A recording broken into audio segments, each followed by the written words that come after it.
നമുക്ക് അമ്പലത്തിൽ പോകാനുള്ളതല്ലേ, ഒന്ന് പെട്ടെന്ന് എണീക്കമ്മേ. ഉറക്കം വരുന്ന ചക്കി, കുറച്ചു നേരം കൂടെ കിടക്കട്ടെ. അമ്മ എന്താ ചക്കി, നീ ഇതുവരെ റെഡിയാവാതെ നിക്കാണോ? അമ്മ എന്താ ബെഡിൽ നിന്ന് എഴുന്നേക്കാത്തെ? എന്താന്ന് അറിയില്ല ചിക്കു, എത്ര വിളിച്ചിട്ടും അമ്മ എഴുന്നേക്കുന്നില്ല. അമ്മേ എഴുന്നേക്കമ്മേ, അമ്മേ എഴുന്നേക്കമ്മേ, സമയായി. അമ്മേ പ്ലീസ്. ഇത്രയും വിളിച്ചിട്ടും അമ്മ എന്താ എഴുന്നേക്കാത്തെ? ഇനി നമ്മൾ എന്ത് ചെയ്യും? നമുക്ക് താഴെ പോയി അച്ഛനോട് കാര്യം പറയാം. ഇതെന്താ ആരെയും കാണുന്നില്ലല്ലോ? അച്ഛാ, അച്ഛാ.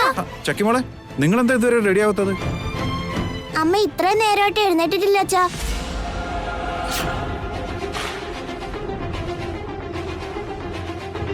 ഞങ്ങൾ എത്ര വിളിച്ചിട്ടും എഴുന്നേക്കാതെ കിടന്ന് ഉറങ്ങാ.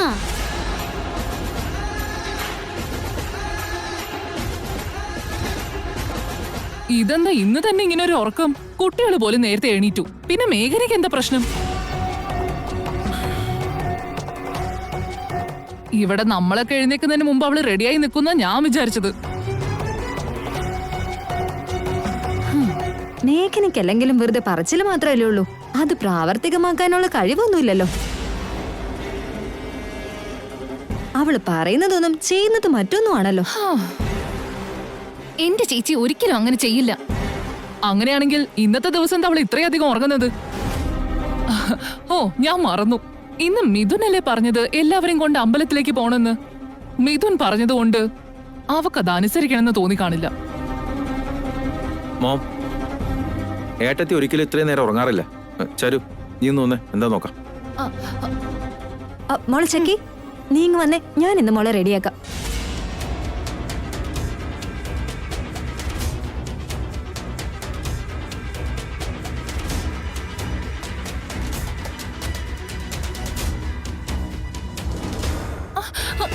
ചേച്ചി, ചേച്ചി ഒന്ന് എഴുന്നേക്ക് ചേച്ചി. ചേച്ചി, എഴുന്നേക്കാൻ പറ്റുന്നില്ല ചാരു. എനിക്ക് നന്നായിട്ട് ഉറക്കം വരുന്നുണ്ട്. ചേച്ചി, ചേച്ചി എഴുന്നേക്ക്. ഏട്ടത്തി ഉറങ്ങിക്കോട്ടെ ചാരു. 2-3 ദിവസമായിട്ട് ചക്കിയുടെ പിന്നാലെ തന്നെയല്ലേ. ഏട്ടത്തി നന്നായിട്ട് ഉറങ്ങിക്കാണില്ലേ. അതിന്റെ ക്ഷീണം നല്ലപോലെ ഉണ്ടാവും, അതാ ഇങ്ങനെ ഉറങ്ങുന്നേ. ഉറങ്ങിക്കോട്ടെ, വിളിക്കണ്ട. നമുക്ക് അമ്പലത്തിലേക്ക് പോണ്ടേ വിവേക്? നേർച്ച നടത്താനുള്ളതല്ലേ?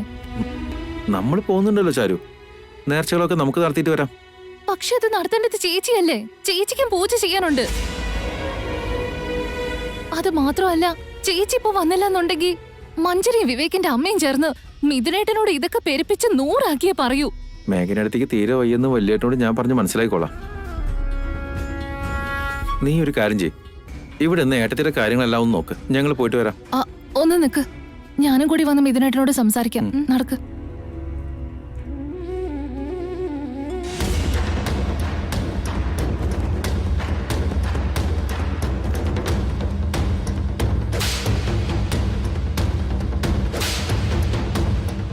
മഞ്ജരിയാണല്ലോ ചക്കിയെ റെഡിയാക്കിയത്.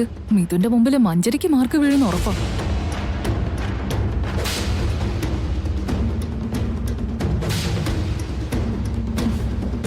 നോക്കും മിഥുൻ, ചക്കി കാണാൻ എങ്ങനെയുണ്ട്?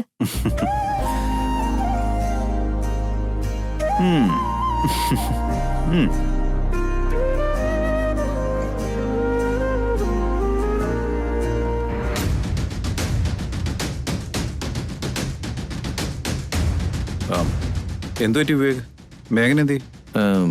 വലിയേട്ടാ, ഏട്ടത്തേക്ക് നല്ല ക്ഷീണമുണ്ട്, ഉറക്കത്തില്ല. ക്ഷീണമുള്ളത് കൊണ്ടാണോ അതോ മിഥുൻ പറഞ്ഞത് അനുസരിക്കാനുള്ള മടി കൊണ്ടാണോ? 2 ദിവസമായിട്ട് പനിച്ചു കിടന്ന ചക്കിയെ നോക്കിയിരുന്നതല്ലേ, അതുകൊണ്ട് ചേച്ചിക്ക് നന്നായിട്ട് ഉറങ്ങാൻ പറ്റിയിട്ടില്ല. വെറുതെ ഓരോ കാരണം ഉണ്ടാക്കണ്ട. മേഘിനിത് മനഃപൂർവ്വം ചെയ്തതായിരിക്കും മിഥുൻ. മനഃപൂർവ്വം ഇങ്ങനെ ചെയ്യേണ്ട ആവശ്യം എന്താ? സത്യം പറഞ്ഞ ഇന്ന് മിഥുനേട്ടനായിട്ട് അമ്പലത്തിൽ പോണെന്ന് ചേച്ചി ഇന്നലെ തൊട്ട് എന്നോട് പറഞ്ഞുകൊണ്ടിരിക്കായിരുന്നു. ചേച്ചിയെ രക്ഷിക്കാനുള്ള ശ്രമമൊക്കെ കൊള്ളാം. എന്നിട്ട് അവൾ എന്താ വന്ന് ചോദിക്കാത്തത്? എല്ലാം കള്ളത്തരാ മിഥുൻ. നീ പറഞ്ഞതൊക്കെ അനുസരിക്കാൻ മേഘനയ്ക്ക് നല്ല മടിയുണ്ട്. അവള് പറഞ്ഞതൊക്കെ നിന്നെ കൊണ്ട് അനുസരിപ്പിക്കണം എന്നല്ലാതെ നീ പറയുന്നതൊന്നും അവൾ കേൾക്കില്ല. ഇപ്പൊ വലിയ ചെയർമാൻ ആണല്ലോ, അതിന്റെ അഹങ്കാരവും അധികാരവും ഒക്കെ കാണിക്കാതിരിക്കാൻ പറ്റുമോ? ബാക്കിയുള്ളവര് പറയുന്നത് എന്തിനാ അനുസരിക്കുന്നത്? എല്ലാവരും അവളുടെ ഓർഡേഴ്സ് ഫോളോ ചെയ്യണമെന്ന് തോന്നിക്കാണും. ഏട്ടത്തി ഓഫീസിൽ മാത്രമാണ് ചെയർമാൻ, വീട്ടിലല്ല.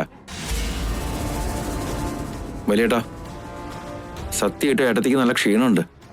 നമുക്ക് അമ്പലത്തിൽ പോയി പൂജകൾ നടത്താം. ചാരു ഒന്ന് ഇവിടെ തന്നെ നിൽക്കട്ടെ, ഏട്ടത്തിയുടെ കാര്യങ്ങൾ നോക്കാലോ. നിന്റെ ചേച്ചി എഴുന്നേറ്റ് കഴിയുമ്പോൾ ഒരു കോഫി കൊടുക്കണം. ക്ഷീണം മാറാൻ ആഹാരം കൊടുക്കണേ. എന്നാ നമുക്കിറങ്ങിയാലോ? ഞാനും കൂടെ അമ്മയുടെ ഒപ്പം നിന്നോളാം അച്ഛാ. അതെ ചക്കി, ഈ പൂജയും വഴിപാടൊക്കെ നിനക്ക് വേണ്ടിയുള്ളതല്ലേ, അപ്പൊ നീ വരാതെ എങ്ങനെയാ? അത് ശരിയാ ചക്കി, അമ്മയ്ക്ക് വേണ്ടിയുള്ള വഴിപാട് ഞാൻ ചെയ്തോളാം. നമുക്ക് അമ്പലത്തിലോട്ട് പോവാം. എന്നെ ഇറങ്ങാം. വാ മോളെ. ഏട്ടത്തി ശ്രദ്ധിക്കണേ ചാരു.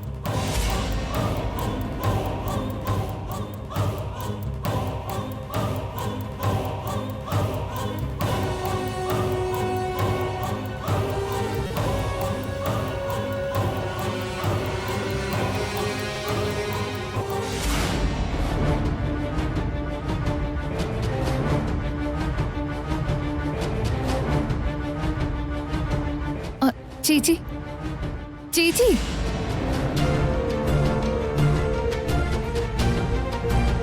ചേച്ചിക്ക് ഇത് എന്തായിരിക്കും പറ്റിയത്? കിടക്കാൻ എത്ര ലേറ്റ് ആയാലും ഇത്ര നേരം ചേച്ചി ഉറങ്ങാറില്ലല്ലോ. നീ പാല് കൊണ്ടുപോയി ചക്കിക്ക് കൊടുക്കാൻ നോക്ക്.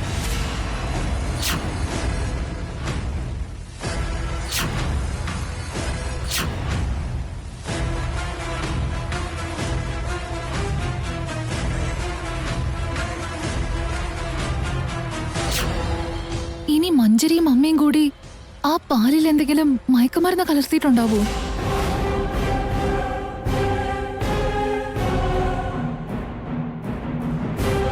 Hello doctor.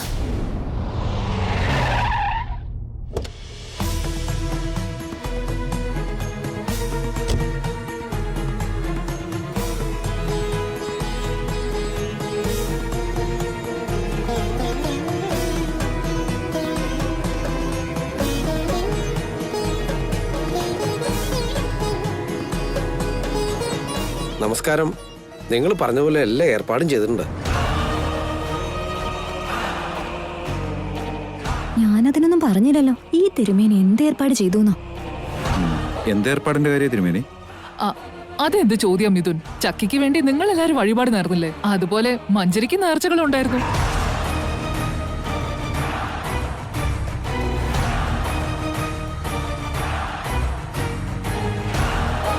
മഞ്ജരി പൂജകൾ നടത്താനോ? ഇന്ന് കാക്ക മലന്ന് പറക്കും. അതെന്താ, ഞാൻ മനുഷ്യ സ്ത്രീയല്ലേ? അതോ ഞാൻ വഴിപാട് നടത്താൻ പാടില്ലേ? നിന്റെ നേർച്ച എന്താ മഞ്ജരി?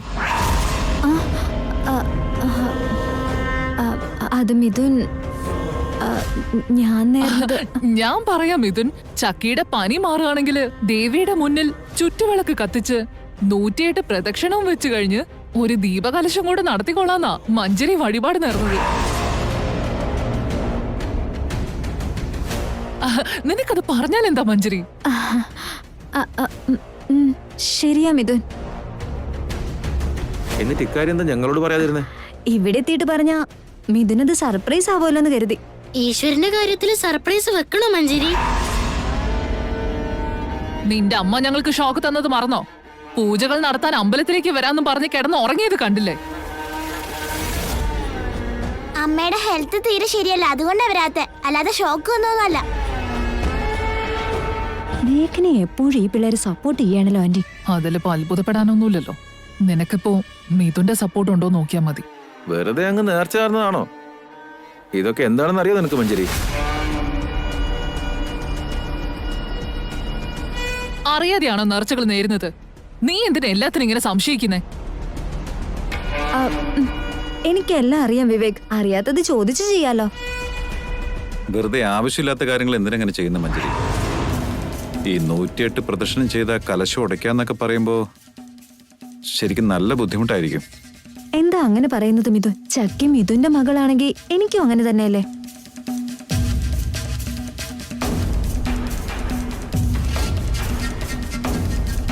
അവൾക്ക് വേണ്ടി ഞാനൊന്നും ചെയ്യില്ലെന്ന് വിചാരിച്ചോ? അതോ എനിക്കൊന്നും ചെയ്യാൻ പാടില്ലേ? നമ്മുടെ കല്യാണം നടക്കാൻ പോവല്ലേ, അപ്പൊ ചക്കി നമ്മുടെ മകളാവില്ലേ? ചക്കിയോട് മിഥുന് എത്ര സ്നേഹമുണ്ടോ അത്ര തന്നെ ചക്കിയെ ഞാനും സ്നേഹിക്കുന്നുണ്ട്. അതെ മിഥുൻ, ചക്കിക്ക് പനി കൂടി സീരിയസ് ആയ ദിവസം മഞ്ജരി എത്രമാത്രം ടെൻഷൻ അടിച്ചു എന്ന് എനിക്ക് അറിയൂ. അപ്പോഴാണ് ഞാൻ അവളിലെ അമ്മയുടെ മനസ്സ് മനസ്സിലാക്കിയത്.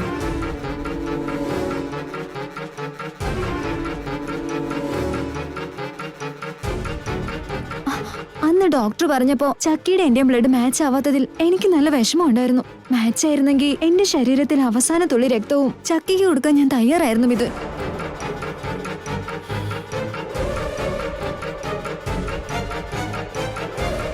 നീ ഇത് കേട്ടില്ല മിഥുൻ? ചക്കിയെ മഞ്ജരി ജീവന് തുല്യം സ്നേഹിക്കുന്നു എന്നതിൽ നിനക്ക് ഇതിലും വലിയ തെളിവ് വേണോ? താങ്ക് യു മഞ്ജരി. എന്റെ ഭാര്യയാണെന്നും ചക്കയുടെ അമ്മയാണെന്നൊക്കെ പറഞ്ഞ് നടക്കുന്ന മേഘന ഇതൊന്നും ഗവനിക്കാതെ വീട്ടിൽ കിടന്ന് ഉറങ്ങല്ലേ.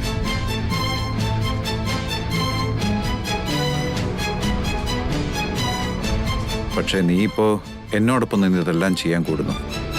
താങ്ക് യു സോ മച്ച് മഞ്ജരി. നമുക്കിടയിൽ താങ്ക്സിന്റെ ആവശ്യമുണ്ടോ മിഥുൻ? ആ, എല്ലാരും നടക്ക്, നമുക്ക് പോയി പൂജയുടെ കാര്യങ്ങളൊക്കെ ഏർപ്പാടാക്കാം. തിരുമേനി പോയാലോ? വന്നോളൂ. ആന്റി, എന്തു പറ്റി മഞ്ജരി? ഇതെന്ത് നേർച്ചയാ? ഇതിനെ കുറിച്ച് എന്താ നേരത്തെ പറയാഞ്ഞേ? ഇതൊക്കെ സിമ്പിൾ ആയിട്ടുള്ള വഴിപാടാ മഞ്ജരി, നിനക്ക് ഈസി ആയിട്ട് ചെയ്തു തീർക്കാം. എനിക്കിതൊന്നും അറിയില്ല ആന്റി. ഈ നേർച്ചയുടെ പേരില കഴിഞ്ഞ 2 തവണ ഞാൻ മേഘനയുടെ മുന്നിൽ തോറ്റുപോയത്. ഇന്നും ഇനി അതുപോലെ സംഭവിച്ച? അങ്ങനെ സംഭവിക്കാൻ വേണ്ടി മേഘന ഇവിടെ ഇല്ലല്ലോ മഞ്ജരി. അതിനി കണ്ണു തുറക്കാൻ ഉച്ചയാവുന്ന നീ തന്നെയല്ലേ പറഞ്ഞത്? അവക്ക് ഇങ്ങോട്ട് വരാൻ പറ്റാത്ത സ്ഥിതിക്ക് എത്ര കഷ്ടപ്പെട്ടിട്ടാണെങ്കിലും നീ വഴിപാട് നടത്തിയേ പറ്റൂ. എന്നെ കൊണ്ടത് പറ്റുമെന്ന് തോന്നുന്നുണ്ടോ? മിഥുന് വേണ്ടി മാത്രം ഞാനിപ്പോ അമ്പലത്തിൽ പോലും വന്നത്. ഇനിയിപ്പോ പൂജയും നേർച്ചയൊക്കെ ചെയ്യാൻ പറഞ്ഞ ചക്കിക്ക് വേണ്ടി എത്ര വേണമെങ്കിലും കഷ്ടപ്പെടാൻ തയ്യാറാണെന്നല്ലേ കുറച്ചു മുമ്പ് നീ മിഥുനോട് വലിയ കാര്യത്തിൽ തട്ടിവിട്ടത്? ഇപ്പൊ നീ ഇത് ചെയ്യാതെ പോവാണെങ്കിൽ മിഥുന്റെ കണ്ണിൽ അതൊരു ബാഡ് മാർക്ക് ആവും. എന്തും ചെയ്യാനുള്ള കോൺഫിഡൻസ് ഉണ്ടായാൽ മതി. നടക്ക്, വാ. വരാനല്ലേ പറഞ്ഞേ?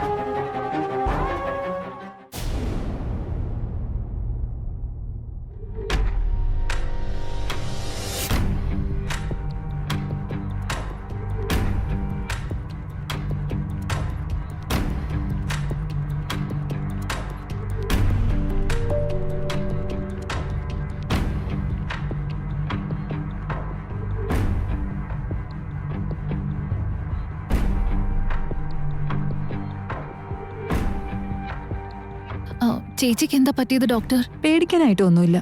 ആളുടെ ഹെൽത്ത് ഒക്കെ ഓക്കെയാണ്. പിന്നെന്തുകൊണ്ടാ ഡെയിലി നേരത്തെ തന്നെ എഴുന്നേക്കുന്ന എന്റെ ചേച്ചി ഇന്ന് ഇത്ര നേരമായിട്ട് ഉറങ്ങുന്നത്? ആൾക്ക് രാത്രി ഉറക്ക ഗുളിക കഴിക്കുന്ന സ്വഭാവമുണ്ടോ? ആഹാ, ഇല്ല ഡോക്ടർ. ഇന്നലെ ആഹാരം കഴിച്ച് കിടക്കുന്നതിന് മുമ്പ് പാല് കുടിച്ചിരുന്നു. ആ പാലിൽ ആരെങ്കിലും എന്തെങ്കിലും ഗുളിക ചേർത്തിട്ടുണ്ടായിരുന്നോന്നാ എന്റെ ഡൗട്ട്. മേഘന സ്ലീപ്പിംഗ് ടാബ്ലറ്റ്സ് കഴിച്ചിട്ട് കിടക്കുന്നത്. നിങ്ങളുടെ സംശയം ശരിയാ. ആളിപ്പോ നല്ല ഡീപ് സ്ലീപ്പിലാ. ഇനി ഉണർന്ന് ആക്റ്റീവ് ആവണമെങ്കിൽ മിനിമം ഒരു 3-4 മണിക്കൂറെങ്കിലും വേണ്ടി വരും. ആഹാ, അത് പറ്റില്ല ഡോക്ടർ. ചേച്ചി എത്രയും പെട്ടെന്ന് അമ്പലത്തിലെത്തണം. ഇല്ലെങ്കിൽ ചേച്ചിയുടെ ഭർത്താവ് ചേച്ചിയെ വെറുതെ തെറ്റിദ്ധരിക്കും. എന്തെങ്കിലും ഒന്ന് ചെയ്ത് ചേച്ചിയെ ഉണർത്തിയേ പറ്റൂ ഡോക്ടർ. ഇപ്പൊ ഒന്നും ചെയ്യാനില്ല. ആളുടെ ബ്ലഡിൽ ഈ മരുന്ന് കലർന്നിരിക്കുന്നത്. അതിനി ഡൈജസ്റ്റ് ആവുന്നത് വരെ ഉണരാൻ പറ്റില്ല. നിർബന്ധിച്ച് ഉണർത്തി അത് പ്രശ്നമാവും. എന്റെ ചേച്ചി അമ്പലത്തിൽ പോവാതിരിക്കാൻ ചിലര് മനഃപൂർവ്വം ചെയ്ത പണിയാണിത്. എത്രയും പെട്ടെന്ന് ഈ കാര്യം മിഥുനേട്ടനെ അറിയിച്ചേ പറ്റൂ. ഡോക്ടർ, എന്റെ ചേച്ചിക്ക് ബോധം വന്നു തോന്നുന്നു. കണ്ടില്ലേ, എന്റെ കൈ പിടിച്ചു. ഇല്ല ചാരു, മേഘനയുടെ ബ്രെയിൻ ഇപ്പൊ കോൺഷ്യസ് സ്റ്റേജിലാ. പക്ഷെ ബോഡി ഇപ്പൊ കൺട്രോളിലല്ല. ഉണർന്നിരിക്കാൻ വേണ്ടി ബ്രെയിൻ എത്ര ശ്രമിച്ചാലും ശരി 3 മണിക്കൂറെങ്കിലും കഴിയാതെ എണീക്കാൻ പറ്റില്ല. എന്തെങ്കിലും ഒരു വഴി ഉണ്ടാവില്ലേ ഡോക്ടർ? ചേച്ചി എഴുന്നേറ്റില്ലെങ്കിൽ പ്രശ്നമാവും. ഞാൻ പറഞ്ഞില്ലേ ചാരു, അങ്ങനെ നിർബന്ധിച്ച് ഉണർത്താൻ പറ്റുന്ന അവസ്ഥയിലല്ല. മരുന്നിന്റെ എഫക്റ്റ് വിട്ട് എഴുന്നേക്കുന്നത് വരെ ഒന്നും ചെയ്യരുത്. 3-4 മണിക്കൂർ കഴിഞ്ഞിട്ടും എഴുന്നേക്കുന്നില്ലെങ്കിൽ അപ്പൊ തന്നെ ചാരു എന്നെ ഒന്ന് വിളിച്ചാൽ മതി. ഞാൻ ഇപ്പൊ ഇറങ്ങാം. Take care.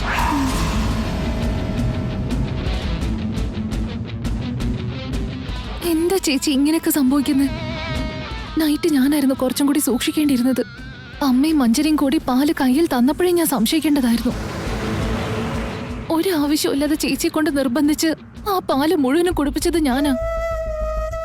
ചേച്ചി ഇന്ന് അമ്പലത്തിൽ പോവാതിരിക്കാൻ വേണ്ടിയും മിത്രേട്ടന്റെ കണ്ണിൽ ഒരു തെറ്റുകാരിയാക്കാൻ വേണ്ടിയാ മഞ്ജരി അമ്മയും കൂടി ഈ പ്ലാൻ ചെയ്ത് എന്നെ കൊണ്ട് ഇത് ചെയ്യിച്ചത്. ഞാൻ ആ ട്രാപ്പില് വീണു പോവുകയും ചെയ്തു. ചേച്ചിയുടെ അവസ്ഥയ്ക്ക് ഇപ്പൊ ഞാനും കാരണക്കാരിയാ. സോറി ചേച്ചി. ഈശ്വര, ഞാൻ ഇനി എന്താ ചെയ്യണ്ടേ?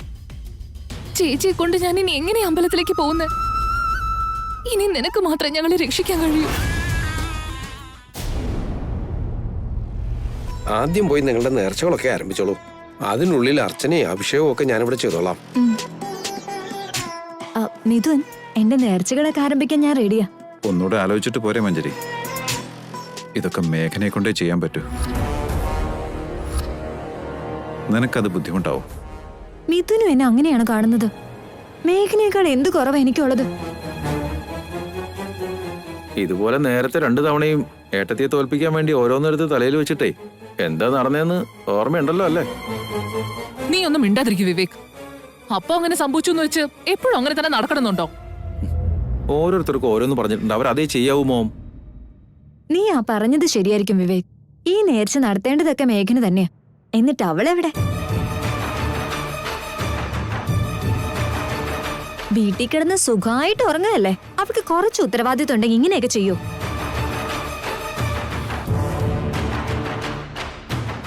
മഞ്ജരി ഉള്ളതുകൊണ്ട് മേഘനയുടെ സ്ഥാനത്ത് നിന്ന് എല്ലാം ചെയ്യാൻ കഴിയുന്നുണ്ടല്ലോ. അതിനവളെ അഭിനന്ദിച്ചില്ലെങ്കിലും പ്രശ്നമില്ല. ഇങ്ങനെ നിരുത്സാഹപ്പെടുത്തണോ? അതല്ല മോം. വിവേക്, നേർച്ചകളൊക്കെ മഞ്ജരി ചെയ്തോളൂ. മഞ്ജരി, നീ ചെല്ല്. നമുക്ക് പോവാം ആന്റി.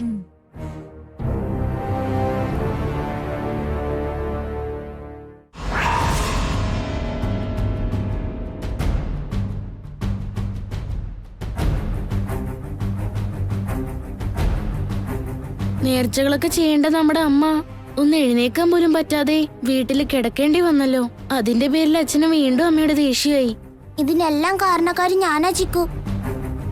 എനിക്ക് വേണ്ടിയല്ലേ അമ്മ ഇത്രയും നേർച്ച നേർന്നത്. എന്നിട്ട് എന്റെ കൂടെ ഇരുന്ന് ആരോഗ്യം നശിച്ചത്. എന്തൊക്കെയായാലും അമ്മ ഉണ്ടായിരുന്നെങ്കിൽ എത്ര നന്നായേനെ. പക്ഷെ നമുക്കൊന്നും ചെയ്യാൻ പറ്റില്ലല്ലോ. നമ്മളെ ആർക്ക് സഹായിക്കാൻ പറ്റും? ആ, നമുക്ക് ആഞ്ജനേയ സ്വാമി വിളിച്ചു നോക്കിയാലോ? ആഞ്ജനേയ സ്വാമി, ശ്രീരാമജയം. ഇപ്പൊ എന്നെ എന്തിനു വേണ്ടിയാ വിളിച്ചു വരുത്തിയത് കുട്ടികളെ? ഞങ്ങളുടെ അമ്മയ്ക്ക് തീരെ ആരോഗ്യമില്ലാതെ വീട്ടിൽ തന്നെ കിടക്കാണ്. ചക്കിയുടെ പനി മാറാൻ വേണ്ടി നേർന്ന നേർച്ചകളും വഴിപാടുകളും നടത്താൻ അമ്മ നേരിട്ട് അമ്പലത്തിൽ വരാത്തതിന്റെ പേരിൽ അച്ഛൻ ദേഷ്യത്തിലായിപ്പോ. എനിക്ക് വേണ്ടിയുള്ള വഴിപാടുകളൊക്കെ നടത്താൻ എന്റെ അമ്മ തന്നെയല്ലേ വരേണ്ടത്. ഇക്കാര്യത്തിൽ ഞങ്ങളെ സഹായിക്കാൻ പറ്റുമോ സ്വാമി? സഹായം ചോദിച്ചപ്പോ ചിരിക്കുന്ന എന്തിനാ? എന്നെ വിശ്വസിക്കുന്നവർ എന്ത് ചോദിച്ചാലും ശരി, അത് ഞാൻ നടത്തിക്കൊടുക്കും. എനിക്ക് വേണ്ടത് ചെയ്തു തരാനല്ലേ നിങ്ങളിപ്പോ വന്നത്? അതുകൊണ്ടല്ലേ ഞങ്ങൾ ചോദിക്കുന്നേ. സ്വാമിക്കുള്ള നേർച്ചകൾ പൂർത്തിയാക്കണമെങ്കിൽ ഞങ്ങളുടെ അമ്മയോട് എന്തിനാ ഇങ്ങനെ ചെയ്തത്? ജീവിതത്തിൽ എപ്പോഴും നന്മ മാത്രമല്ല കുട്ടികളെ, ഇടയ്ക്കിടയ്ക്ക് ഇതുപോലെയുള്ള രസങ്ങളും വേണമല്ലോ. ഞാൻ ലങ്കയിലേക്ക് പോകാൻ തിരിച്ച സമയത്ത് സമുദ്രം ചാടിക്കടക്കുന്നതിനിടയിൽ ഒരു രാക്ഷസനുമായി യുദ്ധം ചെയ്യേണ്ടി വന്നു. എന്നിട്ട് ഞാൻ പരാജയപ്പെട്ടോ?